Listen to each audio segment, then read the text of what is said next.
주간도 고생 많으셨습니다. 수고하고 무거운 짐 오늘 주님 앞에 다 내려놓으시고 말씀과 은혜와 그 모든 예배 가운데 주시는 그 은혜를 통하여 한 주간도 승리하시는 저와 여러분들 되시기를 축원합니다. 이번 주에도 캄보디아를 다녀오면서 참 많이 보고 좀 느낀 것들이 있어요. 그 어려움 가운데도 하나님께서 그곳에 생명을 심으시고 자라게 하시고 저희 신림교회를 통하여 교회를 세우시고 그 세워진 교회를 통하여 또 교회가 세워지고 너무나 아름다운 일 아니겠습니까? 저희를 통하여 일하시는 하나님을 찬양하고 또 저희 신림교회를 통하여 더 많은 일들을 하시기를 늘 기도합니다. 이런 그 시가 생각이 났습니다. 흔들리지 않고 피는 꽃이 있으랴. 도종환 시인의 흔들리며 피는 꽃이라는 시입니다. 우리 인생에 많은 꽃들이 있지만 그 꽃들이 곱게 온실 속의 화초처럼 자라난 꽃들도 아름답지만 정말 아름다운 것은 들풀, 정말 거칠은 수많은 어려운 환경 속에서도 꽃을 피우는 그 꽃이 참으로 아름답습니다. 이번 캄보디아를 가서 그 어려운 상황 속에서 피어나는 그 아이들의 생명, 복음의 역사, 하나님의 교회가 참으로 아름다운 것을 보게 되었어요. 그러면서 저희 신림교회도 더 하나님의 은혜 가운데 아름다워져야겠다. 그래서 더 많은 교회를 돕고 선교를 감당하는 하나님의 교회가 되면 좋겠다는 그런 기도 제목을 가지고 돌아왔습니다. 살아가는 성도님들, 여러분의 어려움 가운데도 오늘 예배하며 오늘 말씀의 제목처럼 예배할 때 꽃을 피웁니다. 말씀의 제목처럼 그 모든 어려움 가운데도 예배하는 가운데 하나님의 은혜 가운데 아름다운 꽃을 피우는 인생 되시기를 축원합니다. 사람들은 이런 얘기를 많이 해요. 실패는 뭐의 어머니예요? 성공의 어머니라는 이야기를 많이 합니다. 그런데 그것을 알고는 있지만 실패와 좌절이 오면 막상 그것을 통하여 더 배우고 더 성숙하기는 쉬운 일이 아닙니다. 그것을 아무나 하는 일이 아니에요. 막상 어려움이 오고 고난이 오고 실패가 오면 좌절하고 절망하는 것이 우리의 연약함입니다. 그러나 어떤 사람들은 이 흔들림 가운데서도 아름다운 인생의 꽃을 피우는 사람도 있습니다. 저는 저희 신림교회 모든 성도님들이 이 흔들림과 어려움 가운데서도 아름다운 믿음의 꽃을 피울 수 있는 그런 성도님들 되시기를 축원합니다. 평생 동안 흔들렸지만 좌절하지 않고 아름다운 꽃을 피웠던 한 사람을 소개하려고 합니다. 이 사람의 이력서가 참 재미있습니다. 어떤 이력을 가지고 있냐면 9살 때 어머니를 병으로 잃었습니다. 그가 15살 때는 너무나 형편이 무너져서 집을 잃어버리고 길거리로 쫓겨나야 했습니다. 23살 때는 호기로운 마음으로 사업을 해보려고 하다가 실패해서 좌절했습니다. 그리고 25살 때는 다시 사업을 한번 일으켜보려고 하다가 큰 빚을 져가지고 무려 17년 동안 빚을 갚느라고 가진 고생을 다 했습니다. 26살 때 사랑하는 여자를 만나서 약혼했지만 약혼녀가 갑작스러운 죽음으로 세상을 떠나야 했습니다. 28살 때는 이제 경제적으로도 어렵고 사랑하는 사람을 떠나보내서 그런지 신경쇠약과 정신적인 디프레션에 와서 병원에 오랫동안 입원해야 했습니다. 그 이후에 또 그가 또 여러 가지 사회에 공헌하고 싶은 그 마음에 정치적인 야망을 품으면서 시도했지만 수없이 떨어지고 또 떨어졌습니다. 무려 27번의 실패의 경험을 가지고 있어요. 이 사람이 누군지 아십니까? 여러분이 너무나 잘 아시는 미국의 16대 대통령 에브라함 링컨입니다. 수없이 절망과 좌절과 수없이 실패를 경험했지만 수많은 여러분들이 상상도 할 수 없는 아픔을 겪었지만 끊임없이 좌절하지 않고 끝끝내 나아가 대통령에 대해서 노예 제도 해방이라든지 여러 가지 사회 일들을 하는 하나님의 신실한 사람으로 쓰임받았던 위대한 하나님의 인물입니다. 그는 늘 기도하고 하나님을 의지했던 신앙일 뿐 아니라 인생에 있어서도 수많은 어려움을 딛고 아름다운 꽃을 피웠던 우리에게 너무나 도전을 주는 너무나 귀감을 주는 바로 하나님의 사람입니다. 저는 이런 인생의 아름다운 꽃을 피우는 그런 아름다운 스토리가 여러분의 인생 가운데도 있기를 축원합니다. 오늘 여러분 뭐 하러 오셨죠? 예배드리러 왔죠. 예배드리면 인생이 달라질까요? 오늘 예배드리고 하면 여러분의 인생에 이번 주에는 어려움이 없을까요? 네, 감사합니다, 권사님. 네. 오늘 예배 드리면 이번 주에는 평안하게 살까요? 예배 드려도 어려움이 있을 수 있어요. 예배에도 힘겨움이 있을 수 있습니다. 그런데 예배하면 뭐가 다르냐? 신령과 진정으로 예배하는 사람들에게는 인생의 수많은 고난과 어려움 가운데도 하나님이 약속하신 아름다운 그 열매, 아름다운 그 꽃을 피울 수 있는 하나님의 능력이 주어지기 때문에 그렇습니다. 사랑하는 성도님들, 이번 주에도 예배함으로 승리하시는 저와 여러분들 되시기를 축원합니다. 오늘 말씀에도 인생의 아름다운 꽃을 피웠던, 수많은 고난 가운데도 끝끝내 꽃을 피웠던 한 사람을 소개하고 있습니다. 누굴까요? 바로 다윗이라는 사람입니다. 오늘 본문에는 특별히 다윗이 처음에 혜성같이 등장한 이 장면을 소개합니다.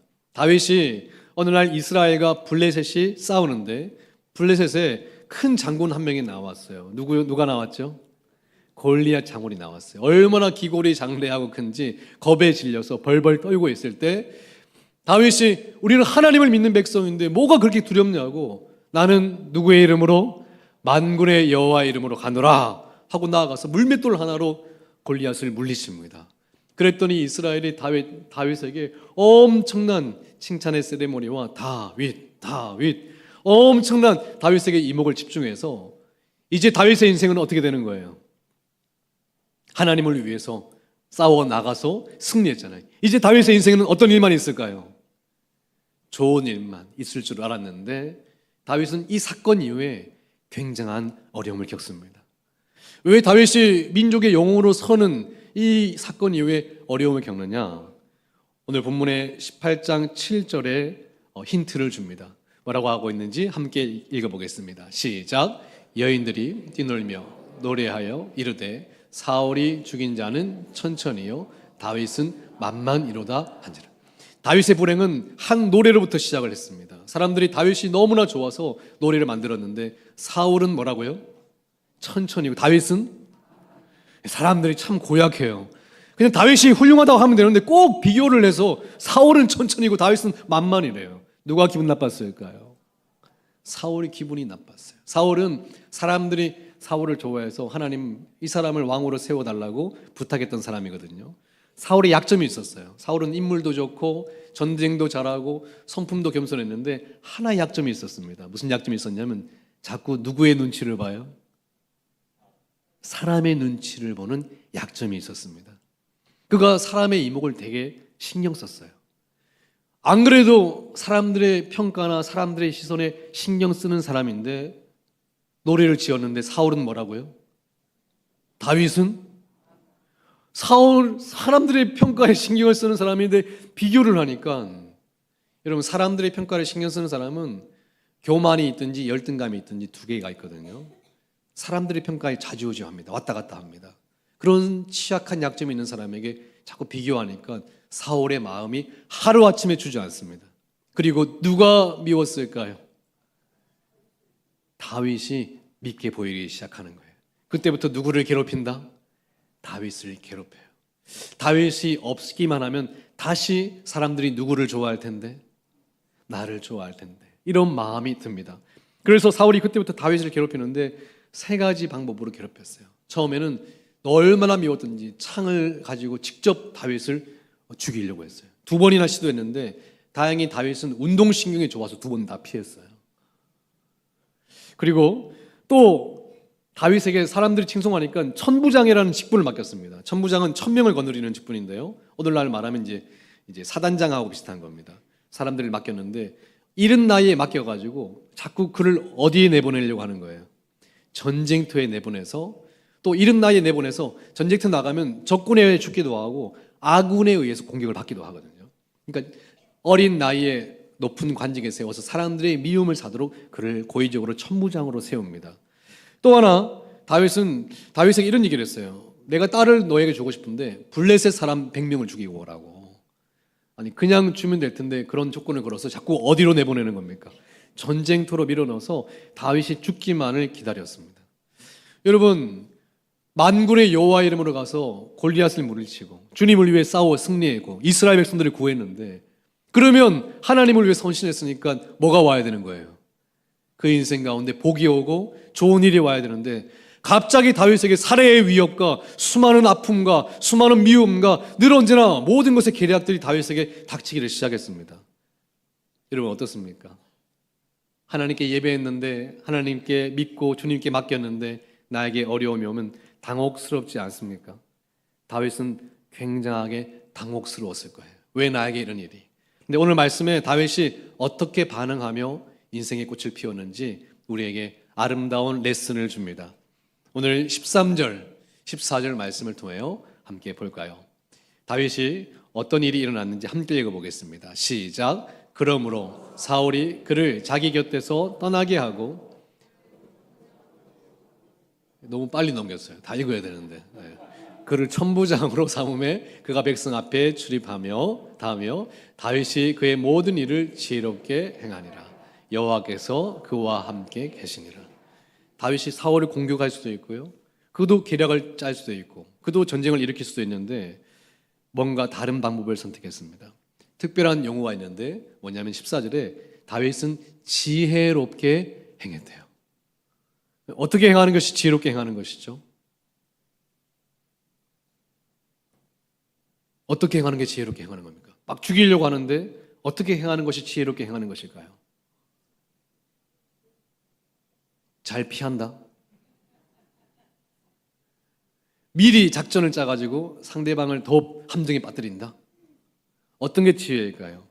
이 지혜라는 이 단어, 마스길이라는 히브리어 단어는 우리가 생각하는 그냥 똑똑하고 약삭 빠르고 빨리 판단하고 이런 것이 아니고, 지혜의 근본이신 누구세요? 하나님을 의지하며 하나님을 믿고 따르는 걸음을 걷는 것을 이 지혜라고 이야기를 합니다. 그러니까 다윗이 걸었던 지혜로운 행동인 무엇이냐면 그 다음 구절에 또 힌트가 있죠. 누가 함께 하신다고요? 여호와께서 그와 함께 계시니라. 지금 이 말도 안 되는 상황이 있는데, 이 말도 안 되는 죽음의 위기 속에서 이 상황에도 지금 누가 함께 하고 계세요? 하나님이 지금 이 순간 말도 안 되는 이 상황에도 나와 함께 하고 계신다. 하나님이 내 삶을 인도하시리라. 하나님이 이 상황을 통해서도 일하시리라.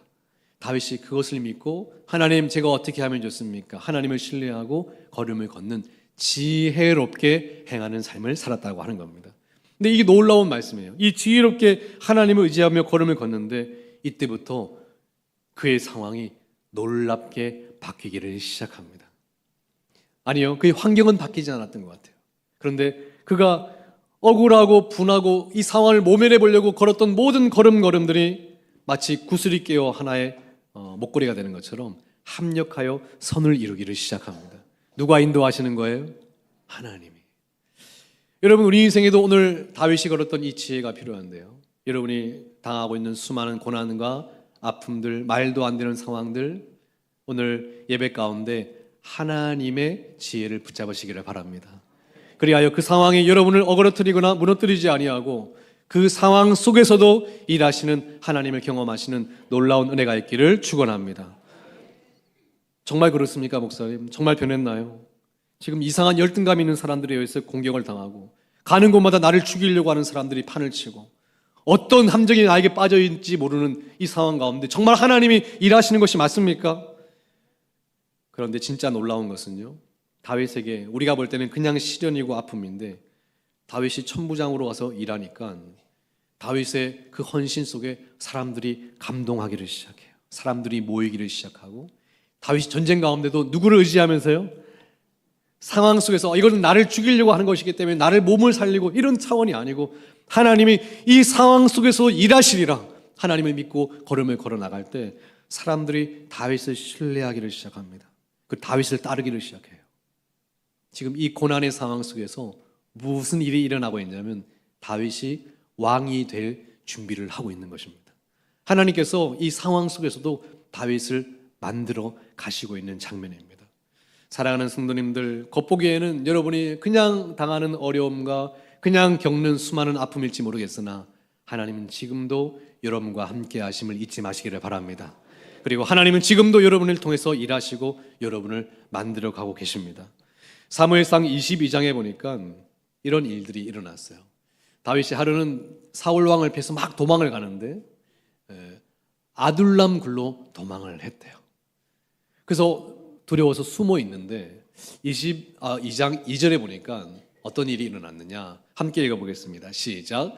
환난당한 모든 자와 빚진 모든 자와 마음이 원통한 자가 다 그에게로 모였고 그는 그들의 우두머리가 되었는데 그와 함께한 자가 400명 가량이더라. 사람들이 자꾸 누구 주위로 몰리는 거예요. 억울하고 분하고 힘들은 사람들이 다 다윗 주위로 모였대요. 그래서 어떤 일이 일어났을까 보니까 이렇게 된 것 같습니다. 다윗이요, 제가 이런 원통한 일을 당했습니다. 제가 이런 억울한 일들을 당하고 이런 죽을 뻔한 고비를 넘겼습니다. 했을 때 다윗이 뭐라고 그랬을까요? 나도 그랬어. 나도 그 일을 당하고 있어. 나도 그 마음을 이해한다. 다윗이 그들의 마음을 알아주는 거예요. 그 누구도 이 사회 속의 리더는, 고위층들은 억울한 일이나 아픔과 고난을 피해갔을 것입니다. 다윗은 누구보다도 억울했고 누구보다도 아팠고 누구보다도 괴로웠거든요. 그러니까 다윗의 이 경험이 수많은 백성들의 아픔을 뭐하기 시작하는 겁니까? 이해하고 품기를 시작합니다. 그럼 사람들이 자꾸 누구 주위로 몰리는 겁니까? 다윗 주위로 사람들이 몰리고 그를 위해서 헌신하기를 시작해요.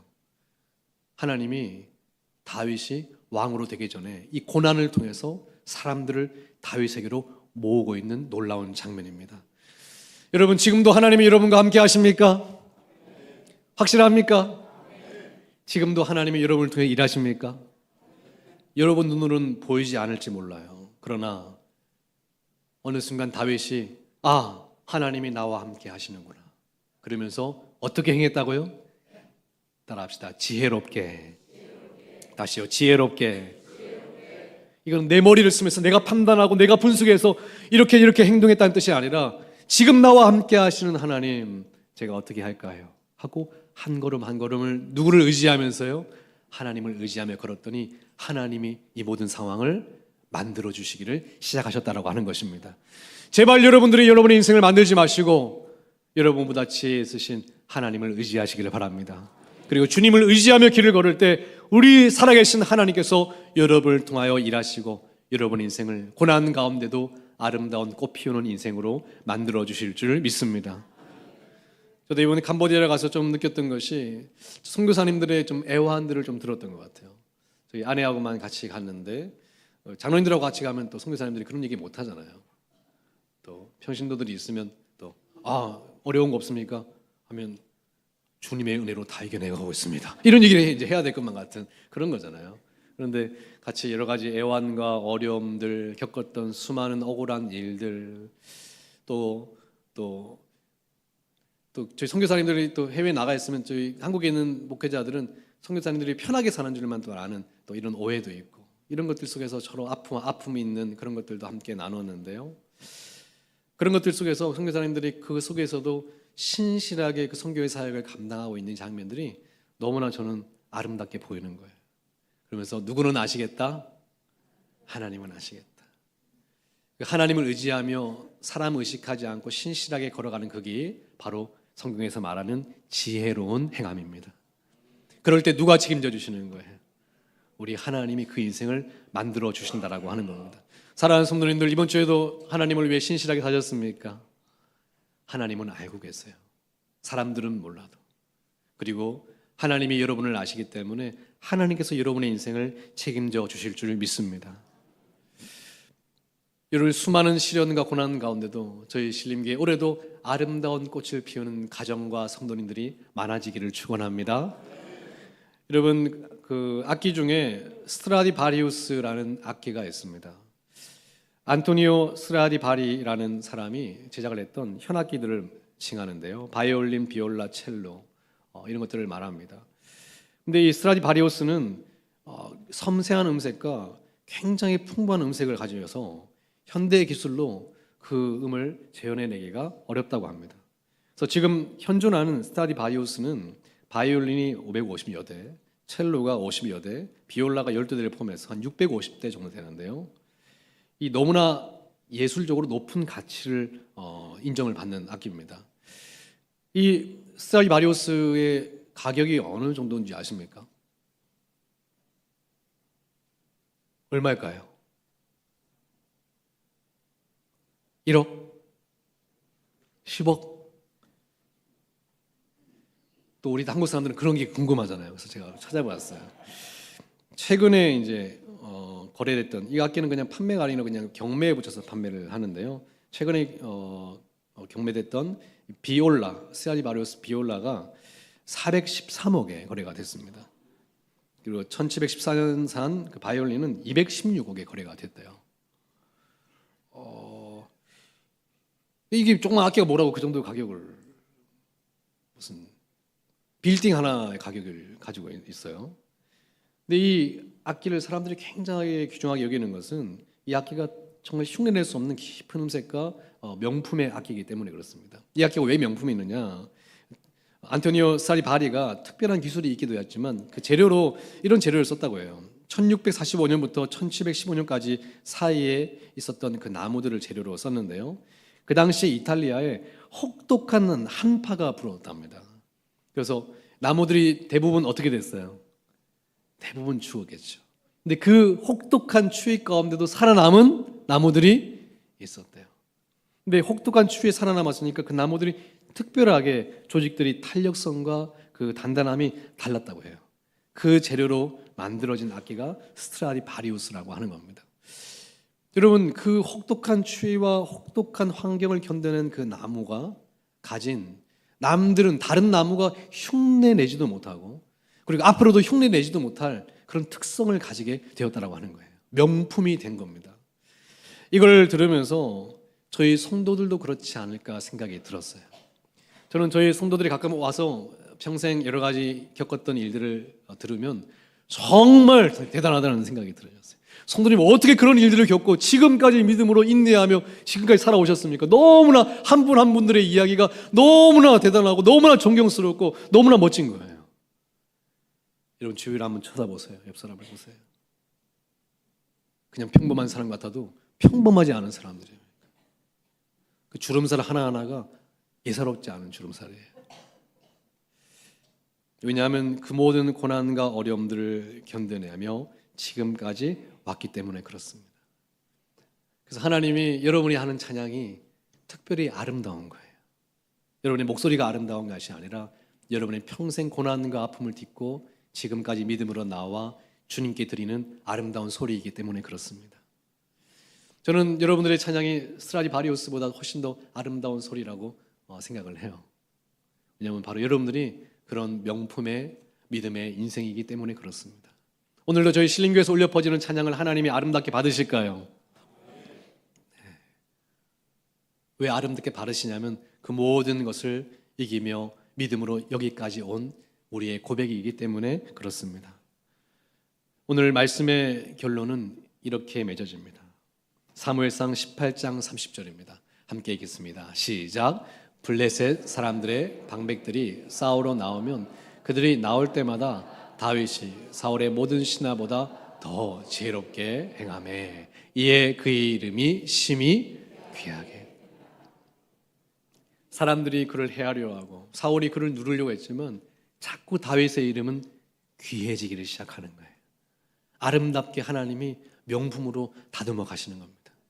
우리 인생의 최고의 장인이신 주님의 손으로 고난 속에 버무러진, 고난 속에 무디어진 우리 인생의 수많은 아픔과 고난 가운데 뭉쳐있던 우리의 인생들을 가지고 귀히 여겨지는 명품의 악기로 만들어 가시는 분이 우리 하나님이십니다. 하나님의 손으로 지금도 여러분을 만지고 계시는 거예요. 하나님, 저에게는 왜 이렇게 아픔이 있습니까? 하나님, 저에게는 왜 이렇게 인생이 벅찹니까?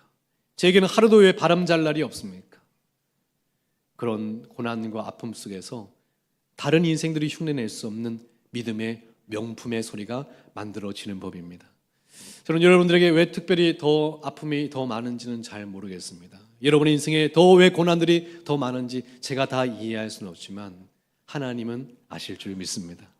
그러나 오늘 다윗처럼 그 고난 가운데도 지혜롭게 하나님을 의지하며 살아가는 인생에게는 하나님이 그 인생을 아름답게 귀하게 만들어 가신다는 것을 여러분 기억하시기를 바랍니다. 오늘 말씀이 저와 여러분의 인생의 말씀이 되어서 이번 주에도 어떻게 살아가면 좋을까요? 지혜롭게. 지금 여기 누가 계시는 거예요? 하나님. 내 인생에 말도 안 되는 상황 가운데도 지금 누가 계시는 겁니까? 하나님이. 우리 가정에 말도 안 되는 상황 가운데도 누가 계시는 거예요? 하나님이. 내 자녀들의 문제 속에서 말도 안 되는 그 문제 속에서 누가 함께하고 계시는 겁니까? 살아계신 하나님이 이곳에 계셔서 우리를 통하여 일하실 것입니다. 아프다고요? 고난이 있다고요? 힘겨움이 있다고요? 그 모든 재료를 삼아 하나님께서 여러분의 인생을 더 아름다운 소리로 아름다운 꽃을 피우게 하실 것입니다. 사랑하는 성도님들, 이번 주에도 낙심하지 마시고 믿음의 꽃을 피우시기를 바랍니다. 승리하시는